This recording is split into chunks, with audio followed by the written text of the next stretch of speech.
ہے، اور جن لوگوں کو ہم نے کتاب دی ہے وہ اس کتاب سے جو تم پر نازل ہوئی ہے خوش ہوتی ہیں، اور بعض فرقے اس کی بعض باتیں نہیں بھی مانتے۔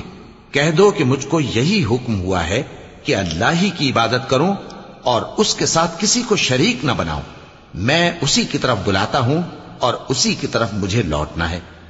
اور اسی طرح ہم نے اس قرآن کو عربی زبان کا فرمان بنا کر نازل کیا ہے، اور اگر تم علم آ جانے کے بعد ان لوگوں کی خواہشوں کے پیچھے چلو گے تو اللہ کے سامنے کوئی نہ تمہارا مددگار ہوگا اور نہ کوئی بچانے والا۔ اور اے نبی، ہم نے تم سے پہلے بھی پیغمبر بھیجے تھے اور ان کو بیویاں اور اولاد بھی دی تھی، اور کسی پیغمبر کے اختیار کی بات نہ تھی کہ اللہ کے حکم کے بغیر کوئی نشانی لے آتا۔ ہر حکم قضا کتاب میں لکھا ہوا ہے۔ اللہ جس چیز کو چاہتا ہے مٹا دیتا ہے اور جس کو چاہتا ہے باقی رکھتا ہے، اور اسی کے پاس